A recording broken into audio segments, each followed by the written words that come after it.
Good afternoon, viewers. I am Shankar Kumar. I teach history at Hindu College here in University of Delhi, and welcome to this series of lectures on modern European history.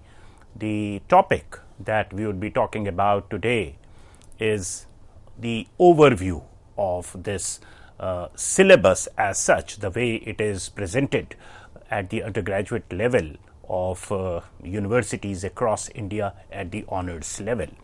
So, basically what we are going to talk about is the overview of history of modern Europe. When we say modern Europe, obviously the connotation is little stretchable in terms of time, and because conventionally it is the onset of the Renaissance that is regarded as the harbinger of modernity in European sense of the term. And thereafter you have a series of movements, processes, phenomena that characterized and introduced and intensified modernity, various facets of modernity across space in the continental dimension of Europe. So you have immediately following the Renaissance, you have Reformation, you have the commercial revolution hitting Europe, you have the shift of economic focus from the Mediterranean to Atlantic coastal areas. Then you have what we understand as the scientific revolution of 17th century, and thereafter you also have the period of Enlightenment, which is very broadly speaking quite like introducing the ideas underpinning scientific studies or whatever underpinned the natural sciences.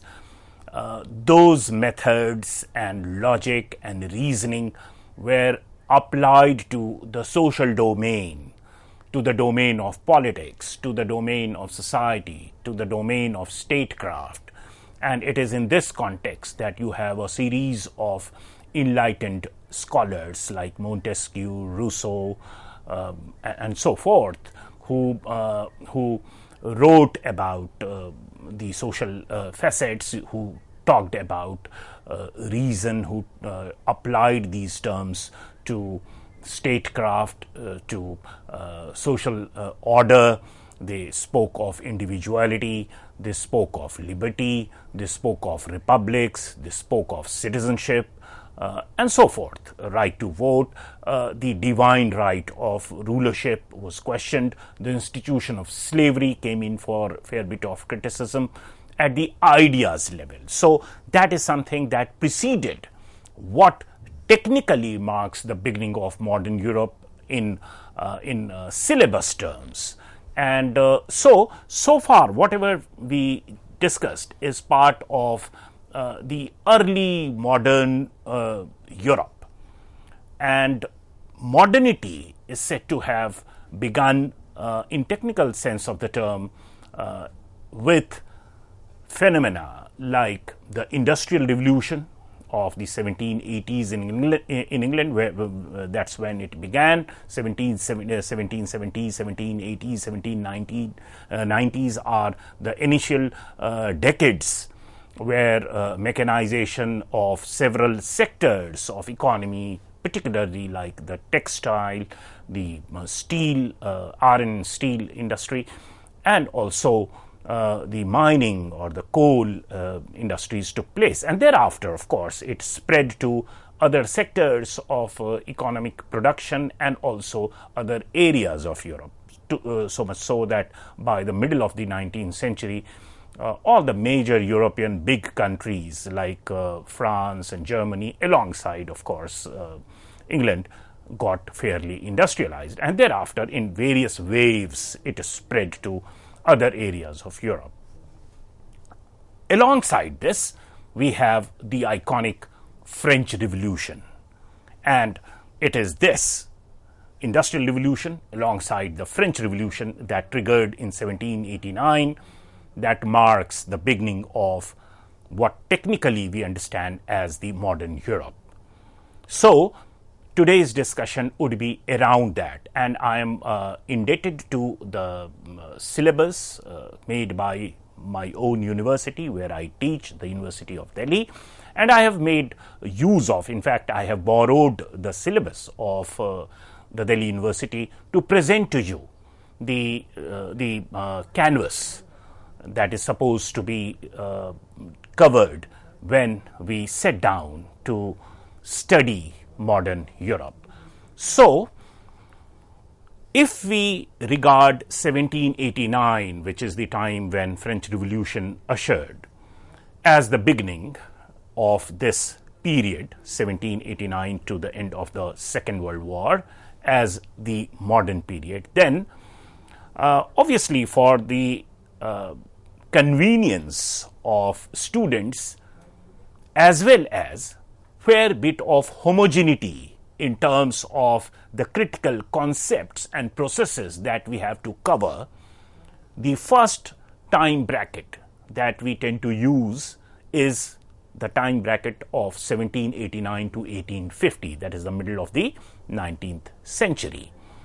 And it is it can be clubbed together, although varieties and variations in different regions of Europe were tremendous. But very broadly, for classification purpose, for generalization purpose, we can treat this period from 1789 to 1850 as the period of revolutions. Why revolutions? Is one, of course, the iconic French Revolution, and over and beyond that, it is followed by several experimentations, so to say.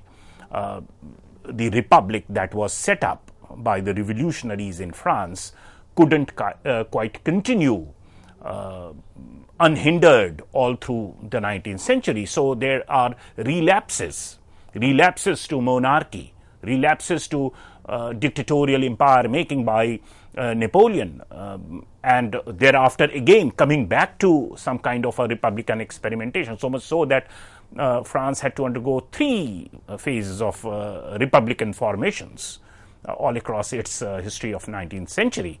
So this period will include not only the French Revolution, but the revolutions characterized around, say, or clustered around 1830s and 1848, of course, right? So in this, there are several subunits that can be covered. For example, as you can see on your slide, there is this crisis of Ancien Regime and the Enlightenment. So that's one subtopic that needs to be taken care of as some kind of a preface to the entry of Europe, particularly in political terms, and also its social ramifications so far as modernity is concerned.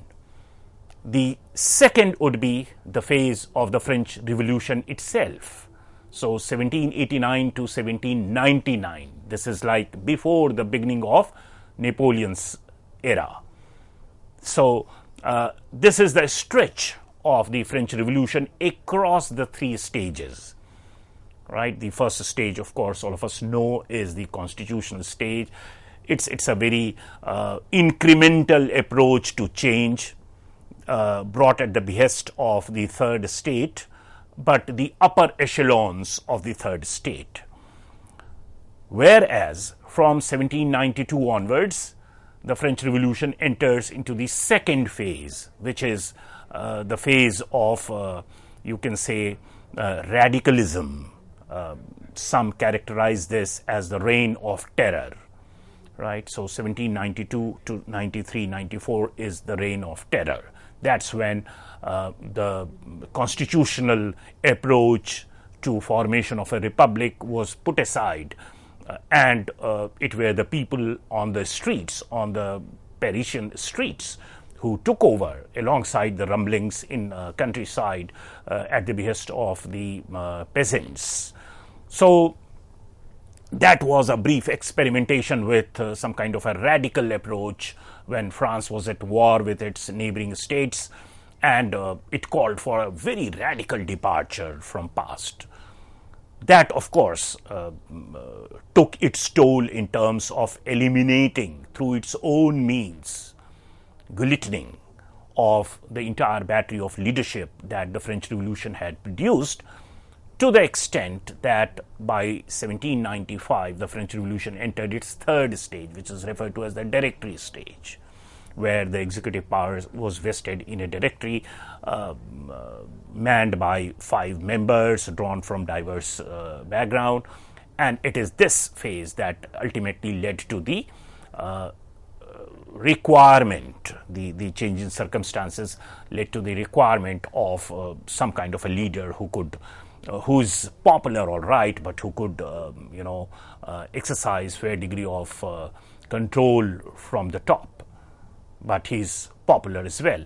And therefore, you have this Napoleonic era beginning from 1799 that continued up to his defeat in 1814, 1815, where you have the Congress of Vienna and so forth. So that is the stretch of time period that can be treated as one homogeneous unit. And alongside that, as you can see on your screen, the Bonapartist state and the features of the French Empire.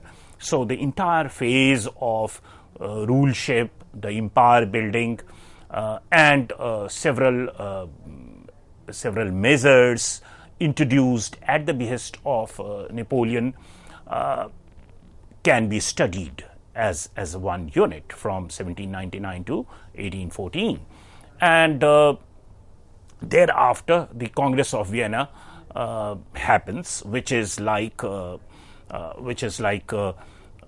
setting the pendulum back to pre-1789 period.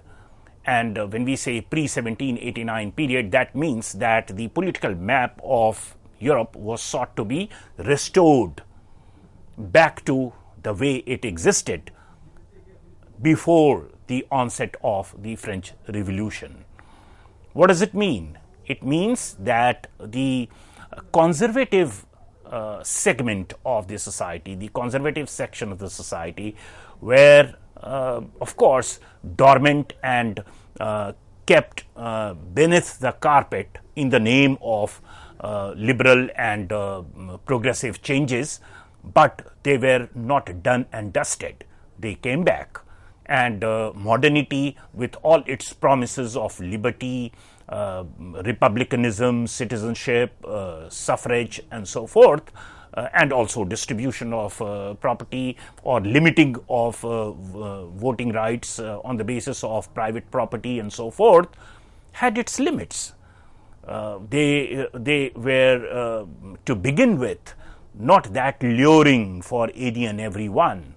The class interest of the conservatives were very much aggrieved by this kind of a change, and it did not have a seamless kind of beginning ever since the French Revolution. So those forces came back. It coalesced to assert itself in the Congress of Vienna, and they came back, and for a brief period of around 15 to 30 years, you can find conservative elements showing its impact or showing its imprint on the political firmament of Europe, right? And that was contested also from the liberal quarters, from the working class, and this is a new entry into the historical agency of change in European history. As I told you in the beginning, that if we are talking of French Revolution, we shouldn't quite be led into believing that other processes were not influencing the change. For example, what was happening in England, or what had started to happen from England from 1770s, 1780s as a result of the Industrial Revolution, also had a great impact on the change of the economic and social reality of Europe. And it had catapulted the industrial workers into historical prominence. They to begin with, of course, are siding with the liberals to fight off the conservative threat. But as you get closer to the present, from say 1830 onwards, you find very progressive developments with regard to their own ways and means and organizational capacities and ideology building, which was so important for their furthering of class interest, that is working class interest.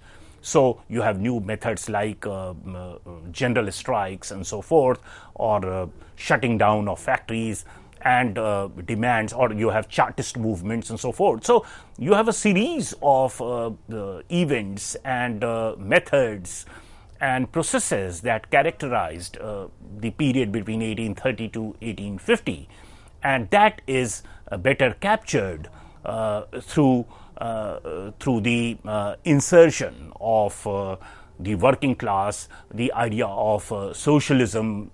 That's the time when Karl Marx has started writing, and he is galvanizing the working class to come around and speak for itself, to emerge as not only a class in itself in definitional terms, but also as class for itself. You become a class for yourself when you start understanding your class interests as distinct from the class interest of others with whom you were so far collaborating to just ward off the conservative threats. So the liberal,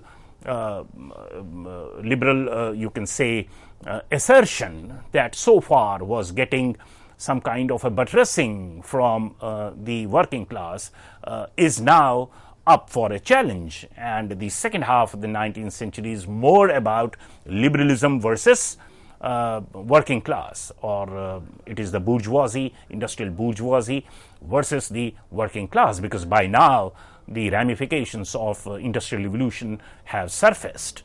It has produced a critical number of industrial workers who held some or who could leverage their access to production process by resorting to some organizational coming together and call for international order or some kind of an international level cooperation and so forth. All those things can be understood and studied with reference to the timeline that is the E subunit of something that's shown on your screen, 1830s to 1850s, the restoration of the old order, social and political currents in the early 19th century. So, this period, 1830 to 1850, is about the conservative reassertion, and liberalism had to fight its way to prominence by warding off the conservative threat. They, to begin with, had the support of the industrial working class. Now, even the industrial working class is asserting itself for itself and not satisfied with being the second ally of them, of the liberals, and they are trying to argue for themselves, and they have a series of demands which is not so easy for the liberal bourgeoisie or propertied bourgeoisie to reconcile with. And all these things can be studied with reference to several books that I have listed on your screen. You can make use of them. Some titles speak for themselves in terms of what they emphasize. For example, Peter McPhee is about and around the French Revolution, the three stages. You have Peter Campbell, it's an edited book on the origins of the French Revolution. Then you have George Root, it's a very popular book, Revolutionary Europe, 1783 to 1815. So this will cover the period of Napoleon as well, Francois Furet, and that's where I would just like to introduce a little bit, because this is about what some historians deridingly refer to as a revisionist kind of a writing, because his writings mark some kind of a departure from the usual Marxist way of treating the causes of French Revolution, and the sheer fact that the contemporaries who were the witness to the French Revolution had written about the inspirational writings of the enlightened scholars having contributed to the beginning of French Revolution, and several other political factors. So that is again resurrected in his arguments, and it is this kind of writing which has from the 1960s, 70s onwards, which has come up in a big way to add some kind of a fresh gush of air to whatever conventional treatment of French Revolution had been going on ever since the formation of the Third Republic in France, when positivism and republicanism came together, resulting into some kind of a monopolization of professorial control over the writings around French Revolution. So Aulard's writing, followed by his students, and you have Lafavre, you have Sobol, all treating this French Revolution in the typical Marxist way, of course with fair degree of finesse and difference. But subsequent to that, we have Francois Furet's write-ups. And then John Landis, and this is about the gender issue, how the cultural dimensions of the French Revolution actually impacted the gender relations also, and the inputs or the influence of women in public sphere, how from the confines of household they could come out. You have cafes, you have salons being sponsored by aristocratic royal ladies who made it a fashion to talk about public issues, to be seen, being influential in issues that are of political concern and so forth. So that takes care of the spectrum of write-ups around French Revolution and the subsequent events, and that is some kind of an outline, a very broad overview of this period, that is 1789 to 1850, and that is something that you can just visualize very broadly, and I have just listed the readings for that. So of course, when we subsequently meet in another set of lectures, we will take up each of these subunits for a very expanded discussion around it. But so far as its overview is concerned, this is what it is. Thank you.